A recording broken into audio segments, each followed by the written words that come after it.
apenas aqui, porque se você estuda a Constituição, você vai observar que a Constituição determina que deve haver o pagamento de serviço extraordinário, lá nos idos do artigo 7º.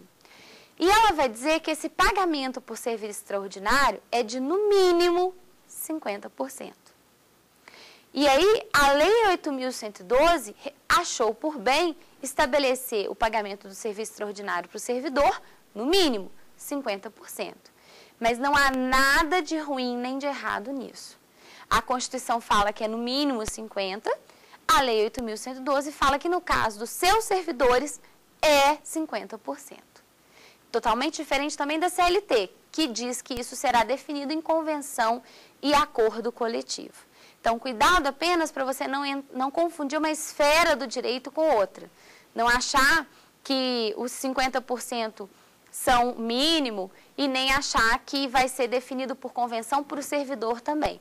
A Lei 8.112 deixa claro que para o servidor é 50%, tá? Segundo adicional que está relacionado ao tempo de trabalho, ao horário de trabalho, é o adicional por horário noturno. Então, nós vimos o para o serviço extraordinário, agora é horário noturno. E o que significa o adicional por horário noturno? Significa que o servidor, assim como qualquer trabalhador, caso trabalhe no período considerado noite, fará jus a um plus, fará jus a um adicional.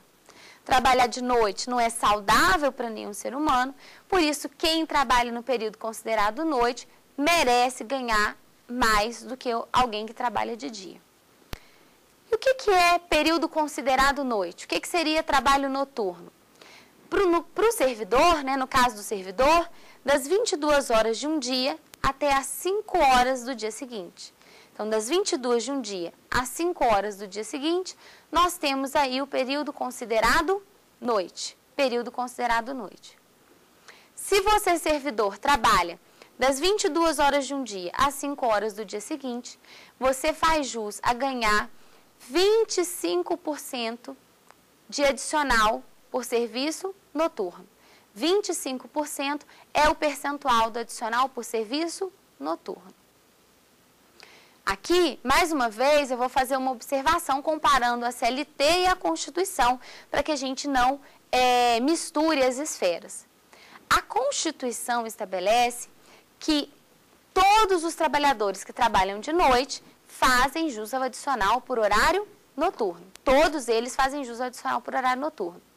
Mas a Constituição aqui não estabelece percentual. E a CLT estabelece 20% como percentual. Quando a Lei 8.112 foi promulgada em 1990, estabelecendo 25%, questionou-se inclusive que ela seria inconstitucional, porque estabelece mais do que a CLT estabelece. Não há nada de inconstitucional. Se a Constituição diz que deve ser pago esse adicional e não fala o percentual, não tem nenhum problema em a Lei 8.112 trazer 25% e a CLT trazer 20%. São regimes jurídicos completamente distintos, como nós vimos no início da nossa aula. Então, não há aqui nenhum problema a respeito disso. Cuidado, portanto, para não fazer confusão com esses percentuais.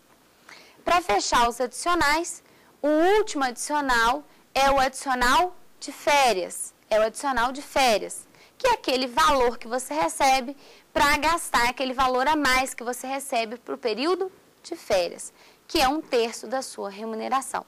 1/3 da sua remuneração lhe é pago quando você pede férias, quando você retira suas férias.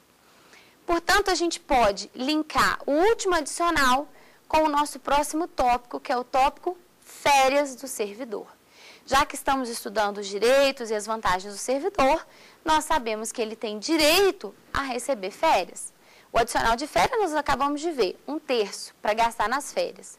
Mas ele merece também o período de férias, né? Fazer uso e gozo das suas férias. Sabemos que todo mundo, em regra, tem 30 dias de férias. O servidor não é diferente. Em regra, as férias de um servidor dura 30 dias. 30 dias depois de 12 meses trabalhados. Então, as férias só podem ser retiradas, ou pelo menos o primeiro período de férias, após 12 meses trabalhados. Somente após 12 meses trabalhados.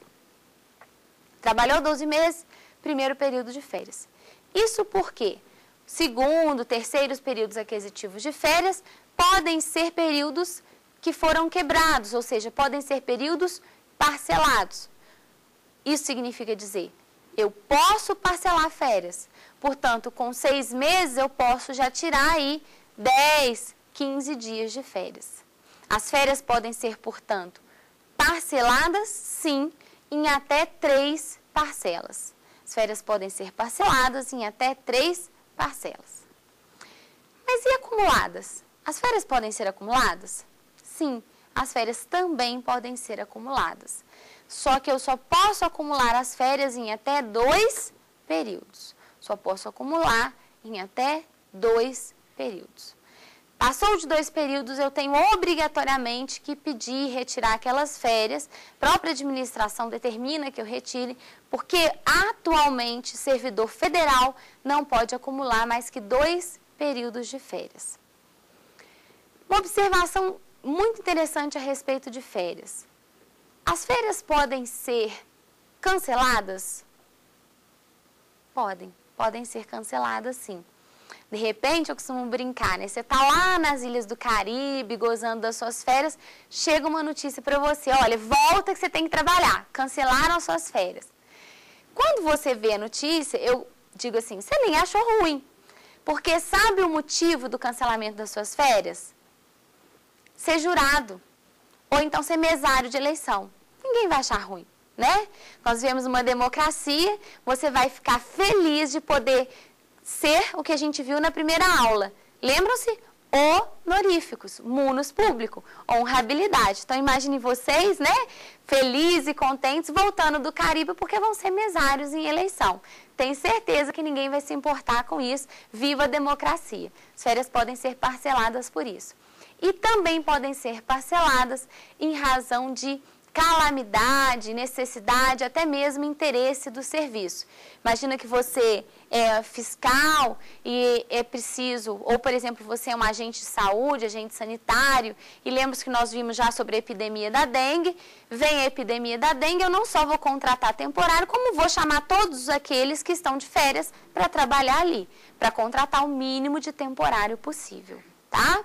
Então, sem problemas, ou a princípio, sem problemas, né? As férias podem ser canceladas, sim, podem ser sem nenhuma reclamação do servidor. Ele está obrigado a voltar.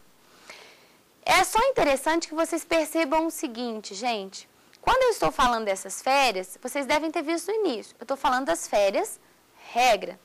Porque existe um tipo de férias, um regime jurídico de férias diferenciado na Lei 8.112. Os servidores federais que lidam com radioativos, eles têm um período de férias completamente diferentes. Eles gozam de férias por 20 dias a cada 6 meses. Então, servidores que lidam com radioativos gozam de férias por 20 dias a cada 6 meses. Isso, obviamente, em razão do serviço, portanto e consequentemente, eles não podem nem parcelar, nem acumular. Não parcelam, nem acumulam, tá? Uma diferença das férias do servidor em relação às férias do seletista é que eu não posso levar à conta das férias nenhuma falta do servidor. Não posso descontar nas férias alguma falta que o servidor tenha cometido. Isso é proibido. E para fechar o tema férias, é importante que a gente saiba que a gente recebe as férias até 2 dias antes da gente tirar essas férias. Então, até 2 dias antes das férias, a gente receberá por essas férias. Espero que tenha ficado claro. Pergunto aos meus queridos alunos se vocês, representando a todos, têm alguma dúvida para que a gente possa esclarecer. O que são retribuições? Ah, sim. Isso é muito interessante a pergunta da Claren, porque quando a gente se depara com a 812, a gente percebe que no título vantagens, ela só lista indenização, gratificação e adicional. Só que quando você vai ler o corpo da lei, você percebe no artigo, salvo engano, 62, retribuições das retribuições. E aí você percebe ali que a lei fala que aquele valor pago quando você está em um cargo em comissão é chamado de retribuição. Então, essa pergunta até faz com que a gente associe a nossa primeira aula com hoje, a nossa terceira aula. Vocês devem se lembrar que na primeira aula a gente viu que se eu sou um servidor ou não, eu posso ser convidado a ocupar um cargo em comissão. E claro, se eu estou em um cargo em comissão trabalhando para a administração, eu vou receber para a administração. E esse dinheiro que me é dado tem o nome de retribuição, tá? Mais alguma? Então, eu queria saber o que significa dizer que as vantagens não serão computadas nem acumuladas para efeito de quaisquer outros acréscimos. Pergunta muito interessante, Diego. O que significa dizer que as vantagens não vão ser computadas nem acumuladas para quaisquer outros acréscimos. Isso é para evitar o famoso efeito cascata. Até algum tempo atrás, eu recebia, digamos, R$1.000 de remuneração e aí eu recebia uma vantagem de 500. E uma outra vantagem de percentual em cima disso, e outra por percentual em cima disso. Hoje eu não posso. Hoje eu não posso pegar uma vantagem e acumular em cima de outra. Todas as vantagens terão como base o vencimento e não a retribuição, não a soma de vencimento e demais vantagens. Tá bom? Mais alguma? Não?